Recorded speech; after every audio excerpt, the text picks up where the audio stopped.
Part 3, turning your blobs into animals. As you can see, I have my painted book here, and now I need to do the job of creating animals out of these blobs. I have a wide variety of art supplies sitting at the ready. I'm going to need some of these for outlining, shading, and adding details. I have fine line markers, I have an assortment of colored pencils, I have a regular pencil, and I have a pen. My first job is to see what I think I can see in the blobs themselves. A lot of times, it's easier if you set yourself a limitation. Looking for every possible creature makes this project harder. If you specifically say, I'm looking for jungle animals, or an African safari, or only aliens, or only birds, or only undersea creatures, your job gets easier. Because you're creating a limitation for yourself, you will be able to find those animals easier than saying, I can find any animal I want to. The key is to look at your paper and see what you think you see. So in my mind, this spot here looks a little like the face of a rhinoceros. So I'm going to start by creating a rhinoceros face here, making sure that I'm thinking about how I can use my pen to begin to add some value. I'm mostly drawing around the blob, but you can see that I'm adding a little extra.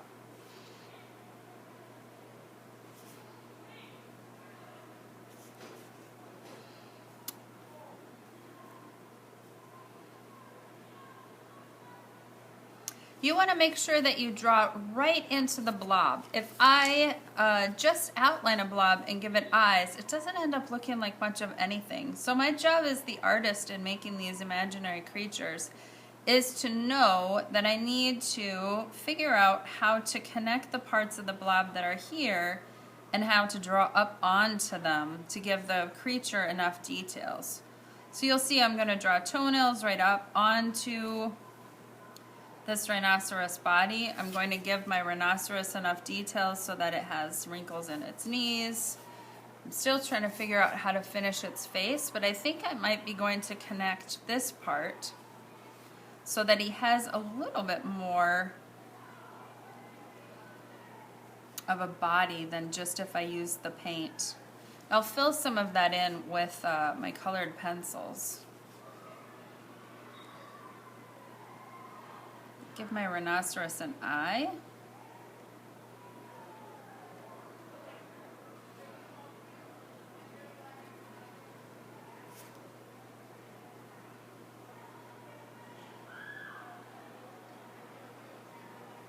So you can see that my creature is not going to be super realistic, but it does have personality. It's the idea of a rhinoceros, not so much an exact replica of a rhinoceros that I'm after. And again, I'm drawing right up onto my paint.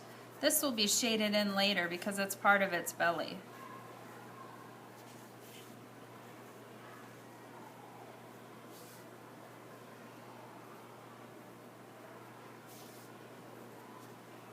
So you can see I'm giving my rhinoceros some polka dots, and I think I'm going to use the white here as a stripe. That way I'm using the part of the paint that's here, but still getting to draw the creature that I thought I saw in the first place. So make sure that you're drawing up into your paint enough. Alright, so I have the basis of my rhinoceros here. Now I'm going to do just a little pencil shading. Things like legs behind will always be shadowed. And shading them in pencil is a quick way to get some of that shadowing in, even if I'm going to add colored pencil later. Colored pencil, markers, and pens will all need to be combined to create a fully finished blobable project. You want to think about having 3 or 4 layers of art supplies in order to get a fully shaded creature.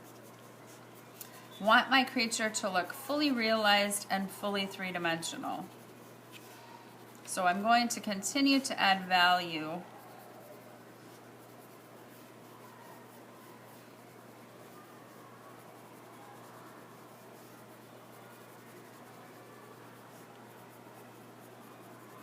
So that he looks as realistic as possible. Now maybe I decide, you know what, there's kind of a lot of space here. Maybe I want to decide to add another second horn that incorporates this dot. So adding additional elements as you go is kind of a normal part of this process.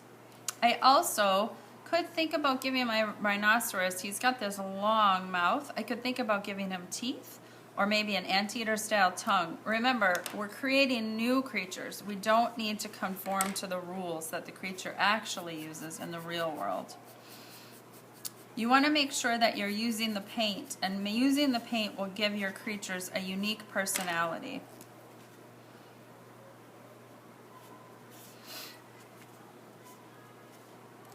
So I think I decided that I'm going to make these spots on my rhinoceros creature green. I'm going to simply shade them in so that I have some variety of color. And I think I'm going to leave those blank spaces mostly white. The idea of an orange and white striped rhinoceros is kind of interesting to me.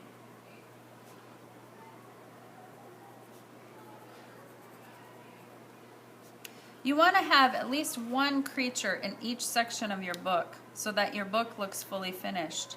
You also want to make sure that you are adding any scenery that could finish the story or your full idea. You don't want to leave a lot of empty space, but at the same time, sometimes it's hard to turn all of the blobs into creatures. So I'm going to continue to work on him, maybe add in some darker orange shading underneath with my colored pencil. Remember to think about those value techniques that we learned too. That's a good way to add fur, to think about how you can add cross-hatching or some of those other techniques that we learned so that you can add some interest and variety in the creatures that you make. Scumbling makes really great scales. Cross-hatching and hatching makes super nice fur. So make sure that you're thinking about the value techniques that we learned in class and how you can incorporate them to make a fully realized creature inside your book. You definitely want to avoid ideas like this. This is simply an outlined blob with eyes. I have done nothing to shade. This does not count as shading. And this creature is not recognizable as anything. All right? In order for this creature to become something that we recognize, you need to draw into the blob. So you can compare the two different creatures here. This one is distinctly an owl. The blob was first identified and outlined, but then the finishing details were drawn into the blob. So things like feather details and feet, wings and additional feathers, eyes, and a belly were added. This creature is just at the beginning stages. You can see that I've added just a tiny bit of shading with a pencil. This creature is nothing. It's simply an outlined paint blob with eyes. You need to avoid outlining paint blobs and giving them eyes. Fully finished creatures will look completely finished and alive. This blob looks finished. I can still see the paint. I've used scumbling, pencil shading, and colored pencil to finish the details. I've used all of the associated blobs next door to give it a blanket to lay on, and he looks finished. Make sure your creatures have a full identity and are completely shaded in. That will give you a successful project.